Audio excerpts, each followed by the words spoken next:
पश्चिम बंगाल में सत्ता की लड़ाई ने जोर पकड़ना शुरू कर दिया है। पिछले हफ्ते बीजेपी ने टीएमसी खेमे में खलबली मचाई, तो इस हफ्ते ममता बनर्जी के भतीजे अभिषेक बनर्जी अपने इलाके में पहुंचे और शुभेंदु अधिकारी पर ताबड़तोड़ हमले किए।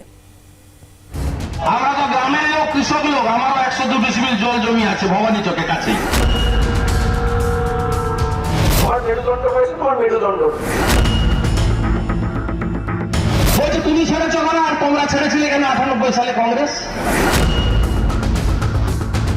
2019 বিজেপি ফিনিশ।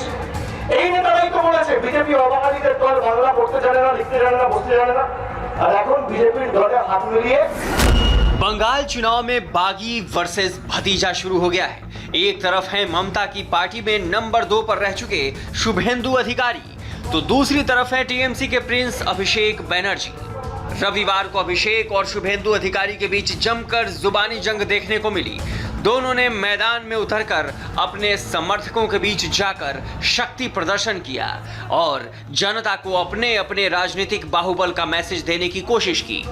शुभेंदु अधिकारी ने पश्चिम मेदिनीपुर जिले के दंतन में रोड शो कर अपनी ताकत दिखाई, तो ममता बनर्जी के भतीजे ने 24 परगना जिले के डायमंड हार्बर में अपना दमखम दिखाया। बीजेपी अध्यक्ष जेपी नड्डा पर हुए हमले के बाद अभिषेक बनर्जी की डायमंड हार्बर में ये पहली सभा थी और अभिषेक ने शुभेंदु को बिना रीढ़ की हड्डी वाला नेता कह डाला। 10 साल पार्टी में रहकर मंत्री पद पर बने रहकर पलटी मार गए। तुम में और मुझ में अंतर सिर्फ इतना है कि तुम्हारा मेरुदंड नहीं है। मेरुदंड को बेचकर बंगाल को नरेंद्र मोदी के हाथों नहीं सौंपा जा सकता। यदि साहस नहीं है तो घर में जाकर बैठें। मेरा नाम शारदा और नारदा मामले में नहीं है, जबकि जो मुझे तोलाबाज बोल रहे हैं उनका नाम शारदा और नारदा कांड में है। अभी भी उनके घर के 2 सांसद तृणमूल कांग्रेस में हैं। उन्हें घर जाने में भी शर्म आनी चाहिए। अभिषेक और शुभेंदु के बीच ये लड़ाई वर्चस्व की है। जब शुभेंदु टीएमसी में थे तब उनका और अभिषेक बनर्जी का 36 का आंकड़ा था। अब शुभेंदु बीजेपी के सितारे बन गए हैं, इसलिए वर्चस्व की लड़ाई और तीखी होती जा रही है। इसका साफ साफ संकेत दोनों की जुबान से भी सुनाई पड़ रहा है। उन्होंने सभा में बोला था बीजेपी हटाओ देश बचाओ। इन्हीं नेता ने बोला था 2019 बीजेपी फिनिश, और अब बीजेपी का ही दामन थाम लिया है। स्वार्थी कारणों से तृणमूल कांग्रेस छोड़ने के इच्छुक लोग ऐसा करने के लिए स्वतंत्र हैं। अगर आप में हिम्मत है तो अपनी खुद की पार्टी का गठन करें, जिस तरह 1998 में ममता बनर्जी ने किया था। उन्होंने बीजेपी या सीपीआईएम का दामन नहीं थामा था ना। बंगाल के जिस इलाके में अभिषेक और शुभेंदु आमने सामने हैं, वो इलाका जंगल महल का है। इस इलाके की 45 से 50 विधानसभा सीटों पर शुभेंदु अधिकारी का अच्छा खासा दबदबा है। शुभेंदु की वजह से ही इस इलाके में टीएमसी मजबूत हो सकी। शुभेंदु अधिकारी के जाने के बाद टीएमसी संकट में है।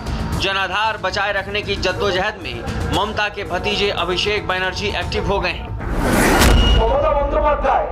आपको समझना होगा कि ममता बनर्जी 5 फुट 2 इंच की महिला, पाँव में हवाई चप्पल पहनती हैं और मामूली घर में रहती हैं। उनके खिलाफ भारत के प्रधानमंत्री, गृह मंत्री, बीजेपी के अध्यक्ष समेत कई मुख्यमंत्री और मंत्री, ईडी, सीबीआई सब लगे हुए हैं। लेकिन ये लड़ाई ममता बनर्जी जीतेंगी। माँ माटी मानुष जीतेगा। ये लड़ाई तृणमूल कांग्रेस जीतेगी। बंगाल को हराना इतना आसान नहीं है। बंगाल गुजरात नहीं है, बंगाल मध्य प्रदेश भी नहीं है। अभिषेक बनर्जी और शुभेंदु अधिकारी बंगाल की राजनीति के 2 धुरी बताए जा रहे हैं। दोनों की सियासी जंग पश्चिम बंगाल का मुकद्दर तय कर सकती है। अभिषेक पर रंगदारी के आरोप लगते हैं, तो टीएमसी छोड़ने के बाद शुभेंदु पर विश्वासघात के आरोप लग रहे हैं। इस आरोप का जवाब वेस्ट मेदिनीपुर में सैकड़ों की भीड़ के सामने शुभेंदु अधिकारी ने दिया। कुछ लोग मेदिनीपुर की माटी को और मुझे विश्वासघाती कह रहे हैं, लेकिन वे नहीं जानते कि मेदिनीपुर की मिट्टी से ही खुदीराम और मातंगनी हाजरा जन्म लेते हैं। शुभेंदु अधिकारी ने कल अपने समर्थकों को ये बताया कि उनकी वजह से टीएमसी को ऑक्सीजन मिली, नहीं तो टीएमसी फर्श से अर्श तक का सफर तय नहीं कर सकती थी। तृणमूल का 2003 के पंचायत चुनाव में सफाया हो गया था और 2004 में वह एक सांसद वाली पार्टी रह गई थी। पार्टी ने 2009 में पश्चिमी मेदिनीपुर जिले से ही वापसी की थी। मैंने तृणमूल को ऑक्सीजन दी।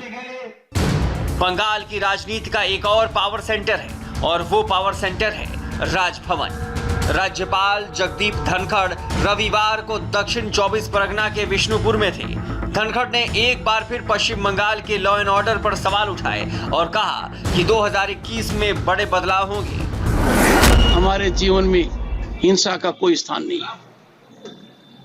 हिंसा किसी भी व्यवस्था और समाज पर वो कलंक है जो कभी नहीं होना चाहिए। प्रांत की ये पहचान होना